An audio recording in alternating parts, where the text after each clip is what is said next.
Tinatayang mahigit 60,000 ang nagdiwang ng Pasko sa Luneta at Quirino Grandstand sa Maynila kahapon. Sa dami ng tao, marami ring basura na naiwan sa mga damuhan at bangketa. May unang balita si Jomer Apresto.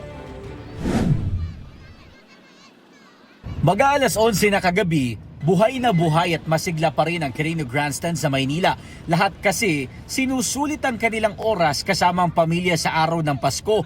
Ang mag-live-in partner na sina Nomer at Michelle naglatag pa ng banig at humiga kasamang anak at ilang pamangkin. Galing daw sila ng parola at dito talaga sila nagse-celebrate ng Pasko gayon din sa bagong taon.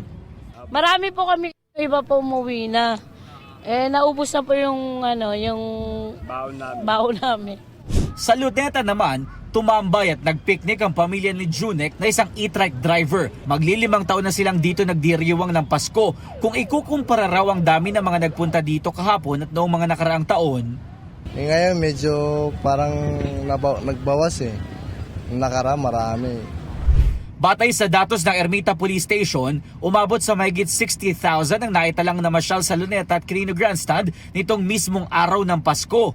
Dahil sa dami ng mga bumisita, hindi naiwasan ng mga basura na nakakalat sa mga damuhan at mga bangketa sa Luneta at Quirino Grandstand. Ang ilan, may dala namang sariling basurahan, tulad ng isang pamilya na galing Bagong Silang, Caloocan. Sabi naman ng MPD, agad lilinisin ng lokal na pamahalaan ng mga basura sa oras na mag-uwian ng mga tao.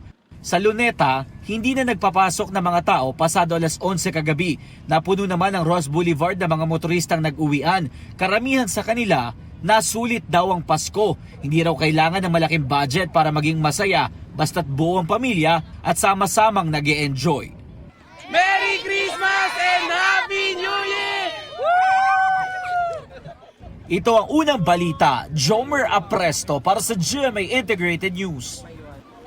Igan, mauna ka sa mga balita, mag-subscribe na sa GMA Integrated News sa YouTube para sa iba't ibang ulat sa ating bansa.